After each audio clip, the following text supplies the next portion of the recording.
Fala, Mancineiros de plantão. Aqui quem fala é Bia Mancini, jornalista, apresentadora. E aqui com vocês hoje, né? Nós vamos reagir, né? Nós vamos assistir comigo. Vocês vão assistir comigo, na verdade, né? A despedida do Papa Francisco, né? Ele felicitando a todos pela Páscoa, né? De ontem. Então vamos lá, vamos pro vídeo aqui, né? E vários outros que vão vir em sequência. Vamos.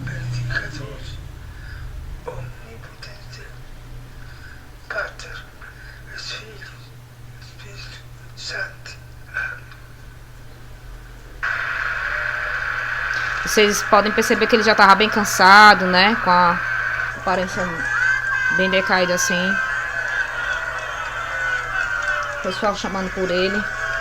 Ele dentro do carro. Foi muita emoção, né, gente?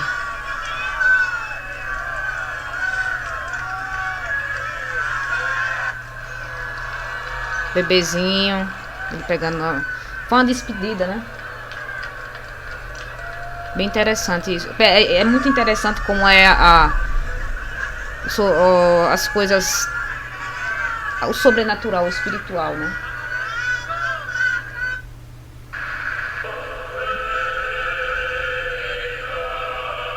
Domingo de Páscoa no Vaticano.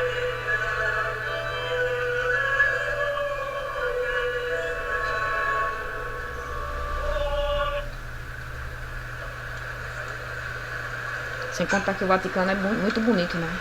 Muito bonito.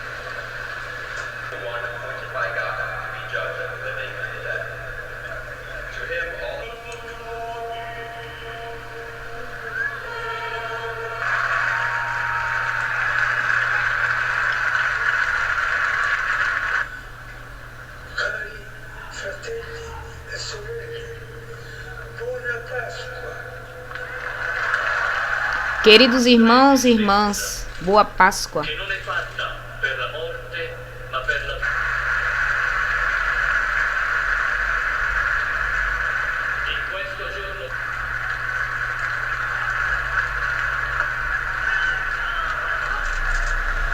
Gente. É incrível, né? Como as coisas são.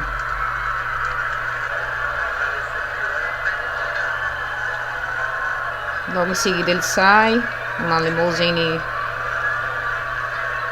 no carro do Papa, né? Oficial. Não sei se é a limousine, não sei, mas o carro oficial do Papa, né? Aqui é do canal UOL, tá? Mas tem mais vídeos.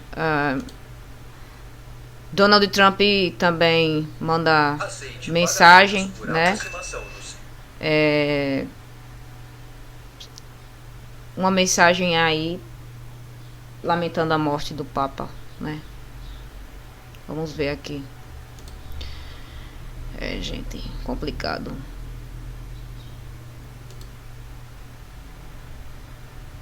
Entrevista aqui, ó.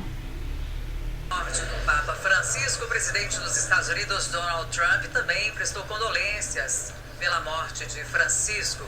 Em postagem na sua rede social, né, que é a Truth Social, Trump disse, abre aspas, descanse em paz, Papa Francisco, que Deus o abençoe e aos que o amavam, escreveu o presidente norte-americano.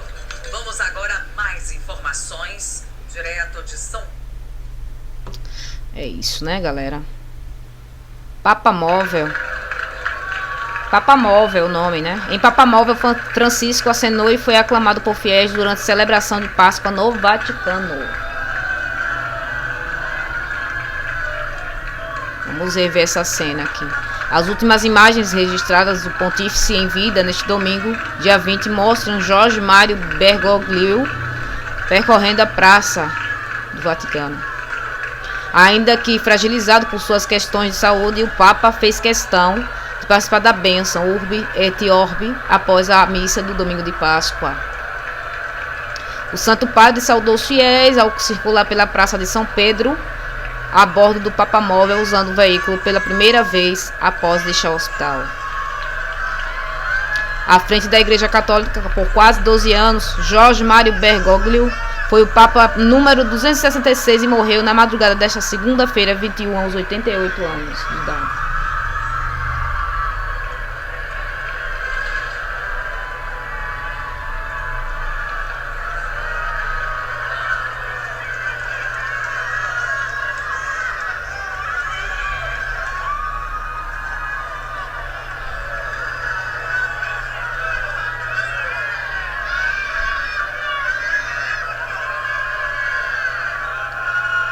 A Bíblia fala, né, gente? Há tempo para tudo debaixo do céu, né? Há tempo para tudo. E tudo tem seu tempo. Há tempo de viver, nascer, viver, crescer, né? Envelhecer, morrer. Mas lembrando que só é a morte física da carne. O espírito prevalece. Então não é um adeus, Papa, né? Não é um adeus. É um até breve. Que todos nós vamos nos encontrar. As imagens aí, ó, em primeira mão. O assessor, né, dele fazendo massagem aqui no pescoço dele. Podemos ver aí a emoção dos fiéis. A comoção das pessoas gritando Papa, Papa, né?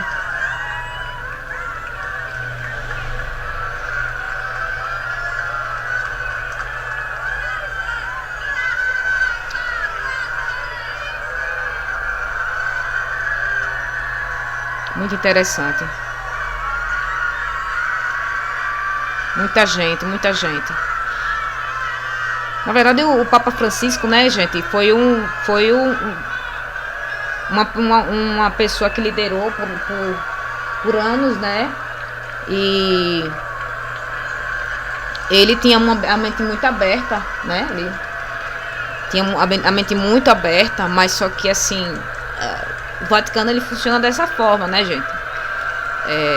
É como se ele fosse o presidente e existisse o Senado, né? Que aí tem certas decisões que passam primeiro por outras pessoas, outros cargos aí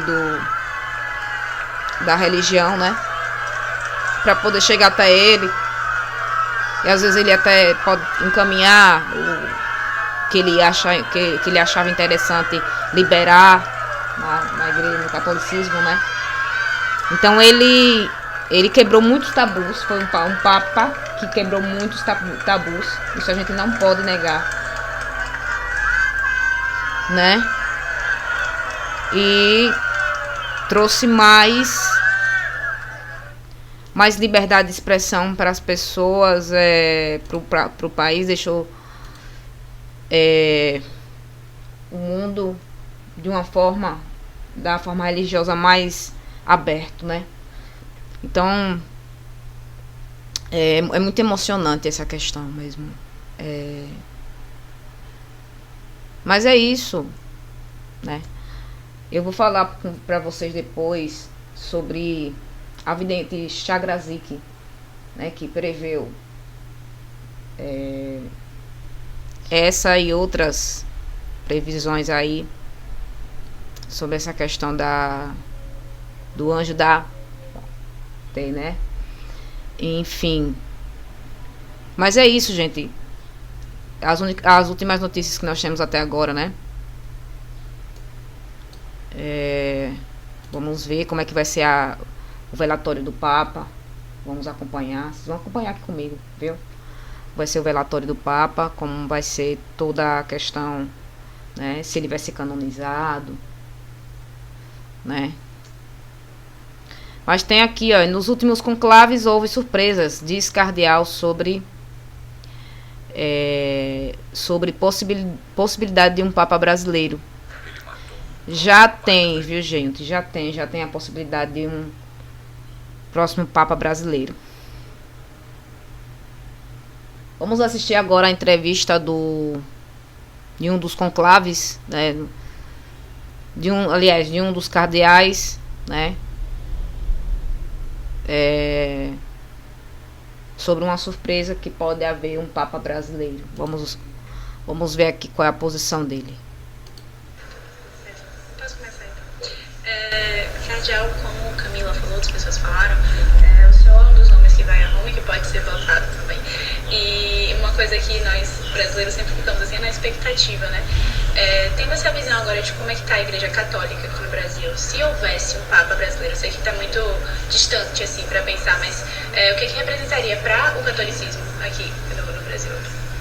Olha, eu não posso falar de um assunto que eu acho muito difícil, né, que é a questão de quem seria aí o novo Papa. Eu acho que há critérios que só o Espírito Santo é quem sabe e que durante o conclave vão ser ali considerados por nós. A escolha do novo Papa se dá juntos com os cardeais reunidos, os cardeais eleitores, que nem todos são eleitores, mas os cardeais se reúnem para essa escolha durante o chamado conclave. Antes tem um momento de reflexão, o chamado pré-conclave, com reuniões preparatórias, mas o conclave mesmo, os últimos ao menos, não tem demorado muitos dias, tem sido de poucos dias. Se não me engano, os últimos foram de 2 a 3 dias, porque é a parte das votações, provavelmente, não é para escolher o Papa. Então é muito difícil falar de qualquer critério. O critério seria, sem dúvida, os critérios, né? Seriam, sem dúvida, a fé em Cristo, a fidelidade a Jesus, o Evangelho, portanto a missão da igreja, o amor à igreja. Né? Eu acho que nós todos trazemos no coração o esforço sincero pelo bem da igreja, para que a igreja possa cumprir sua missão de maneira fiel e feliz no mundo de hoje. Mas quanto a quem pode ser o Papa ou critérios para ser o Papa, estão todos no coração de Deus. Eu respeito que, sem dúvida, há um interesse grande nessa questão, há muitos que lançam nomes, mas é bom recordar que os últimos conclaves, desde o Papa João Paulo I, o então cardeal Albino Luciani, desde aquele conclave tem havido surpresa. Foi surpresa a eleição dele, foi surpresa a eleição do Papa João Paulo II, na época o cardeal Carol Wojtyla, e assim até chegar ao Papa Francisco. Foi uma surpresa a eleição de um Papa latino-americano. Então, certamente Deus tem suas surpresas. Eu peço a Deus que nós, cardeais, tenhamos a docilidade ao Espírito Santo para poder ter a sabedoria e o discernimento necessário para escolher aquele que Deus quer, não segundo critérios humanos, mas segundo exatamente. Pronto, nós vimos aí, né? Papa latino-americano, né? O Papa Francisco, ele era um Papa latino-americano, tá? Então, o que é que acontece? Tem esse critério, né, por trás, tem toda uma, segundo o que o cardeal falou, tem toda uma programação, segundo o coração de Deus, né? E aí a gente fica nessa questão, será que vai haver um Papa brasileiro? E aí? Será? Vamos aguardar os próximos capítulos, né, dessa história, né? E se houver, será que vai influenciar mais no Brasil? Será que vai melhorar mais a questão religiosa ou vai piorar? Né? Eu acredito que vai melhorar, porque, não sei, o Papa Francisco já tinha a mente muito aberta, né? E acredito que também um Papa brasileiro também já vai ter a mente mais aberta também em relação a muitas outras coisas. Vamos esperar que isso aconteça, mas não podemos descartar no momento o luto, né? E é sobre isso, meus amores. Eu vou ficando por aqui, deixando essas últimas informações para vocês. E depois eu volto com mais informações para vocês, trazendo aqui, diretamente aqui do portal Fala Mansinho. Tamo junto.